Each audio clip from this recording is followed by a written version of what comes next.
Yeah, and as they break, Bold Nephew's just a little bit slow over on the far side. It's time for the Blues, but Maxim takes it up in the centre. Generous going with them towards the near side with Fital up there too. Time for the Blues over on the far side. In the centre, Maxim on the near side. Generous with Fital. Those are the leading quartet.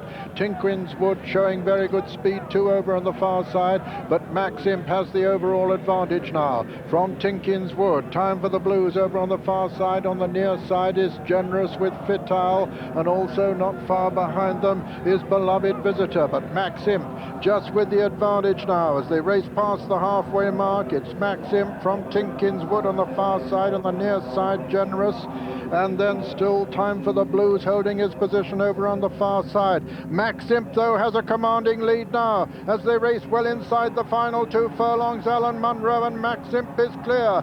Alan Munro and Maxim clear from Generous. Then Bold Nephew over on the far side, but Maxim surely has this sewn up 150 yards to run, and Maxim and Alan Munro going to win this clearly from Generous in second as they come to the line.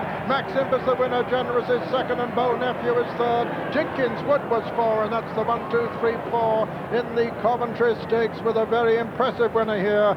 Maxim, number 9, owned by Tamdown Limited, trained by Bill O'Gorman and ridden by Alan Munro.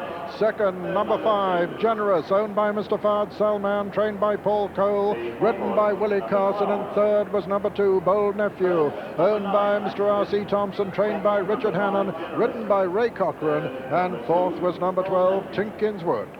The fourth was number 12, Tinquins Wood.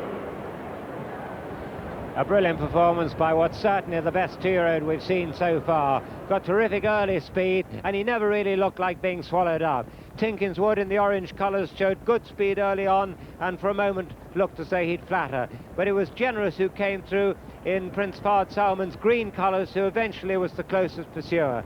Dropping away there is Time for the Blues, who showed good speed on the far side. And the other horse running on in the emerald green colours is Bold Nephew, who made a winning first appearance at Newbury. But Alan Munro, riding with this distinctive style of his American crouch, goes for his whip, gives his horse a couple of smacks. Horse wanders a little bit, but he's got plenty of resources, and the second and third can't pull him back, and the three of them have drawn well clear of the fourth horse, Tinquins Wood. This was an outstanding performance by a top two-year-old who's now won 4 of his 5 races. He's won the Coventry Stakes by about 2.5 lengths from Generous and Bold Nephew. What a marvellous team they are.